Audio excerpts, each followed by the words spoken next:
Hello दोस्तों, राज coaching classes में आप सभी का स्वागत है। आज मैं बताऊंगा कि उत्तल दर्पण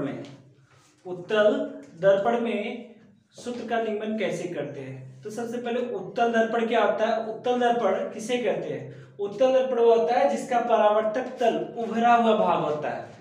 ठीक है, जिसका परावर्तक तल उभरा हुआ भाग होता है उसे हम क्या बोलते हैं? उत्तल दर्पण। इसमें जो है जो प्रतिबिंब है, वस्तु का प्रतिबिंब हमेशा आभासी बनता है और वस्तु से छोटा तथा सीधा बनता है। ठीक है, अब मान लीजिए यहाँ पे हमारा एक उत्तल लेंस है। उत्तल लेंस है, इसके जो परावर्तक तल है उसके साइड वस्तु रखी जाएगी। यहाँ पर वस्तु आपका AB है। ठीक है, AB है। अब जैसा कि हम जानते हैं कि किसी भी वस्तु से मुख्य अक्ष के समांतर चलने वाली किरण परावर्तन के पश्चात मुख्य फोकस से होकर जाती या प्रतीत होती है। तो यहाँ AB वस्तु है, AB से मुख्य अक्ष के समांतर एक किरण जा रही है BM, जो परावर्तन के पश्चात देखिए F से प्रतीत, यानी F मतलब फोकस से होकर जाती हुई प्रतीत हो रही है। और दूसरी किरण कहाँ फंस जाएगी? इस दर्पण की वक्रता केंद्र यानी C से होकर। तो यहाँ देखिए दिखाया गया है कि C से जा रहा है और जिस वक्रता केंद्र से जाने वाली किरण सीधे उसी मार्ग से वापस आ जाती है। ठीक है, तो यहाँ पे देखिए बन गया आपका AB वस्तु का प्रतिबिंब A' B'। ठीक है, अब हम सूत्र कैसे निगमन करेंगे? इसमें देखिए आपको त्रिभुज लेना पड़ेगा। देखिए यहाँ पर एक त्रिभुज ABC, त्रिभुज ABC और त्रिभुज लेंगे A', त्रिभुज A', में। ठीक है, इसमें क्या होता है कि कोई भी वस्तु खड़ी की जाती है कि 90 डिग्री पर होती है, यानी ये आपका जो कोण A है यह भी 90 होगा और प्रतिबिंब में जो भी कोण बनेगा प्रतिबिंब वह भी 90 डिग्री पर होगा। तो इसमें हो जाएगा कोण BAC, कोण BAC बराबर कोण B'A'। क्यों होगा? क्योंकि ये क्या है आपका 90 डिग्री पर है। ठीक है, दूसरा इसमें देखिए कोण C बराबर कोण C होगा। क्यों होगा? क्योंकि यह क्या दोनों में उभयनिष्ठ है, यानी कॉमन है, तो इसको हम लिख लिए उभयनिष्ठ है। अब देखिए जैसा कि होता है कि किसी भी दो त्रिभुज का अगर दो कोण बराबर है तो तीसरा कोण भी क्या होगा? बराबर होगा। तो वो त्रिभुज आपस में क्या होंगे कि समकोणिक, यानी समान कोणों वाला त्रिभुज कहलाएगा। तो यहां लिखेंगे अतः त्रिभुज ABC क्या होगा? समकोणिक होगा। जब त्रिभुज समकोणिक हो गया तो वह समरूप होगा। तो यहां त्रिभुज ABC समरूप हो जाएगा त्रिभुज A', B', C के। अब जब दो त्रिभुज आपस में क्या होते हैं? समरूप होते हैं, तो उनकी संगत भुजाओं का अनुपात क्या होता है? बराबर होता है। तो इसमें देखिए संगत भुजा लेंगे हम AB, क्या लेंगे? त्रिभुज ABC की भुजा AB बट्टे इसका लेंगे A', B'। ओके, बराबर इसका लेंगे आधार AC बट्टे A', C। ये हो जाएगा समीकरण नंबर 1। ठीक है, अब हम क्या करेंगे? एक रचना करेंगे, यानी बिंदु M से एक लंब डालेंगे जो मुख्य अक्ष का ध्रुव जो होता है वह बिल्कुल उसके क्या हो? समीप हो। यानी बाद में ये जो N है ये कहां पर हो जाएगा? बिंदु P पर हो जाएगा। तो यहां पे हम डाल दिए, तब इसमें भी एक त्रिभुज बन गया। देखिए त्रिभुज MNF और त्रिभुज B'A', ठीक है। तो हम लेंगे त्रिभुज MNF और त्रिभुज B'A', में सेम उसमें भी यही प्रोसेस करेंगे कि कैसे हमारा यह त्रिभुज समकोणिक होगा, कैसे समरूप होगा। तो अब इसमें भी देखिए जो MN है, कोण MNF बराबर हो जाएगा कोण B'A', क्यों होगा? 90 डिग्री। और इसमें कोण F जो है, कोण F बराबर कोण F क्यों होगा, क्योंकि यह क्या है, उभयनिष्ठ है। तो इससे ऊपर वाले मैंने बताया था कि जब दो त्रिभुजों की दो कोण बराबर हो जाते हैं तो तीसरा कोण भी क्या होता है, आपस में बराबर हो जाता है। और जब दो मतलब तीन कोण, किसी त्रिभुज के तीनों कोण बराबर हो गए तो वह समकोणिक कहलाएगा। और समकोणिक त्रिभुज हमेशा क्या होता है, समरूप होता है। तो इसलिए लिखेंगे अतः या इसलिए जो त्रिभुज यम एन एफ है ये समरूप हो जाएगा त्रिभुज बी डैश ए डैश एफ। ठीक है, जब दो त्रिभुज समरूप हो गए तब इसको हम लिख सकते हैं कि इनकी संगत भुजाओं का अनुपात क्या होता है, बराबर होता है। तो त्रिभुज यम एन एफ में यम एन बट्टे आप इस लेंगे ए डैश बी डैश बराबर हो जाएगा इसका आधार एन एफ बट्टे ए डैश एफ। ठीक है, अब देखिए ए बी और यम एन आपस में बराबर होगा क्योंकि ये समांतर रेखाओं के बीच की दूरी है। तो जहां यम एन उसको हम लिख दे वहां पर ए बी बट्टे ए डैश बी डैश बराबर हो जाएगा एन एफ बट्टे ए डैश एफ। ठीक है, क्यों होगा, क्योंकि लिखेंगे यम एन और ए बी जो समांतर रेखाओं के बीच की दूरी है, समांतर रेखाओं के बीच की दूरी, और इसको हम समीकरण नंबर क्या मान लेते हैं, 2। ठीक है, तो समीकरण 1 और 2 से हमको क्या मिल रहा है कि इसका लेफ्ट हैंड साइड क्या है, दोनों का बराबर है, तो राइट हैंड साइड क्या होगा, बराबर होगा। देखिए इधर भी ए बी बट्टी ए डैश बी डैश है और यहाँ समीकरण नंबर 2 में भी ए बी बट्टी ए डैश बी डैश है, तो इसका राइट हैंड साइड क्या होगा, बराबर होगा। तो हम राइट कर सकते हैं समीकरण 1 और 2 से।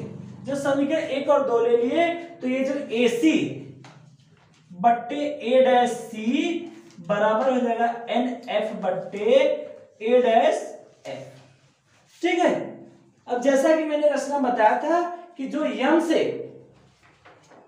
लंब डाल रहे हैं वो यन वह पी के बिल्कुल समीप है, तो जहां एन है वहां पे हम क्या कर लेंगे, पी कर लेंगे।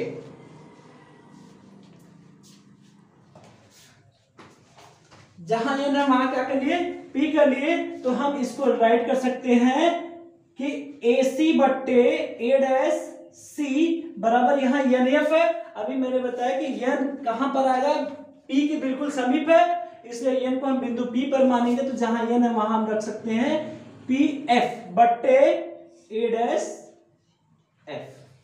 ठीक है, अब इसको ब्रेक करेंगे, कैसे ब्रेक करेंगे, देखिए एसी को हम क्या लिख सकते हैं, एसी को हम लिख सकते हैं पी ए धन पी सी, यानी जो एसी ये दो भागों में है एपी और पीसी, ये दोनों ऐड हो जाएगा। हम यानी एसी को हम लिख सकते हैं पी ए धन पीसी बट्टे ए डैश सी, ए डैश सी को हम लिख सकते हैं PC minus P A dash, PC minus P A dash बराबर हो जाएगा पीएफ, पीएफ को ऐसे रहने दें बट्टे ए डैश एफ, ए डैश एफ को हम लिख सकते हैं P F minus P A dash. ठीक है, अब हम इसमें मान रखेंगे कि यू भी एफ का मान रखेंगे, तो यू क्या होगा, भी क्या होगा, ये रखेंगे तो यू क्या होता है, वस्तु की दूरी होता है, या यहां रख देंगे वस्तु की दूरी, वस्तु की दूरी कौन होगी, पी ए होगी। तो पी ए बराबर क्या होगा, यू होगा। बट देखिए इनका चिन्ह सहित हम रखेंगे, जो चिन्ह है उसके से तो चिन्ह कैसे लगता है कि जो आपतित किरण जाती है उसके विपरीत अगर कोई बिंदु होता है तो वहां ऋणात्मक चिन्ह होता है, अगर उसी की सीध में रहता है तो धनात्मक होता है। तो यहाँ जो पी ए है, जो बिंदु ए है, यहाँ आपतित किरण से पीछे आ रहा है, इसका चिन्ह क्या हो जाएगा, माइनस हो जाएगा। यानी वस्तु की दूरी पी ए बराबर क्या, माइनस यू, और फोकस दूरी, फोकस दूरी पी एफ बराबर क्या हो जाएगा, एफ होगा। क्यों एफ होगा, वो भी धनात्मक, क्योंकि ये आपतित किरण जिधर जा रही है उधर ही बिंदु आपका ये वक्रता केंद्र और मुख्य फोकस है, तो इसलिए जो एफ का मान होगा क्या होगा, धनात्मक होगा और फोकस दूरी या वक्रता त्रिज्या PC बराबर हो जाएगा R, और R बराबर क्या होता है 2f, यानी फोकस दूरी का 2 गुना होता है। फिर उसके बाद है प्रतिबिंब की दूरी। प्रतिबिंब की दूरी कौन होगी? PA डैश, यानी ये प्रतिबिंब की दूरी को हम B से प्रदर्शित करते हैं और B क्या होगा? प्लस में होगा, क्योंकि यह क्या आपतित किरण के सेम साइड में है, तो यहां जाएगा आपका V। अब यही मान हम यहाँ पे रखेंगे, ठीक है। तो यहाँ देखिए PA धन PC, तो PA का मान क्या है यहाँ पे? -U। PA का मान क्या है? -U धन PC का मान आपका है R बराबर क्या है? 2f, तो यहाँ हम रख लिए 2f बट्टे क्या है? PC माइनस PA डैश, यानी PC का मान फिर वही रखेंगे 2f माइनस PA डैश का मान क्या है? V बराबर क्या हो जाएगा? PF बराबर आपका f है बट्टे यहाँ पे PF माइनस PA डैश, तो F माइनस V, क्योंकि PF का मान F और PA डैश का मान V। अब क्या करेंगे? क्रॉस मल्टीप्लीकेशन यानी तिर्यक गुणा करेंगे। तो कैसे करेंगे? देखिए F माइनस V का मल्टीप्लाई होगा -U प्लस 2F में, और बराबर इधर जाएगा F का गुणा हो जाएगा 2F माइनस V में। अब मल्टीप्लाई करेंगे F का U में करेंगे तो -UF, फिर F का 2F में करेंगे 2F स्क्वायर, ठीक है। अब -V का U में करेंगे तो प्लस UV, और इसका करेंगे -2FV बराबर इधर करेंगे F का गुणा 2F स्क्वायर माइनस FV, ठीक है। दोनों साइड 2F स्क्वायर है और दोनों साइड क्या है? धनात्मक है, तो ये आपस में क्या हो जाएगा? क्रॉस हो जाएगा। अब FV को इधर हम ट्रांसफर कर देते हैं, तो हो जाएगा -UF प्लस UV -2FV बराबर, और इसको इधर आते तो माइनस क्या हो जाएगा? माइनस से क्या हो जाएगा? प्लस FV बराबर हो जाएगा 0। तो हम लिख सकते हैं इसको -UF प्लस UV -2FV बराबर क्या? 0। अब हम क्या करेंगे? दोनों पक्षों में UVF से भाग कर देंगे,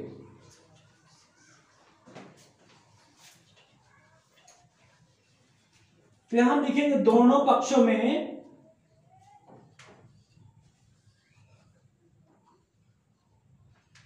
UVF से भाग करने पर,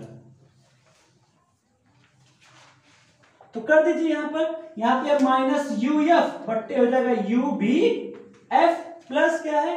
UV, तो UV बट्टे क्या हो जाएगा? UVF, जिससे भाग कर रहे हैं, फिर माइनस हो जाएगा, सॉरी यहाँ 2F नहीं, अब V होगा, तो -FV बट्टे क्या हो जाएगा? UVF बराबर क्या हो जाएगा?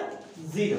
अब देखिए कुछ क्रॉस हो रहा है, यहां से U और F क्रॉस हो गया, और यहां से जो है UV क्रॉस हो गया, यहां से FV क्रॉस हो गया, तो आपका बचेगा -1/V प्लस 1/F बराबर, सॉरी -1/U बराबर क्या? 0। हमारा फार्मूला क्या है? 1/F बराबर, यानी 1/F को एक साइड रोकेंगे, बाकी सबको क्या कर देंगे? ट्रांसफर कर देंगे, तो ये दोनों क्या ऋणात्मक है, ट्रांसफर करने पे क्या हो जाएगा? धनात्मक हो जाएगा, यानी 1/V प्लस 1/U, ये यही हमारा क्या है? फार्मूला है, ठीक है। यानी 1/F बराबर 1/V प्लस 1/U, ये हमारे फार्मूला क्या हो गया?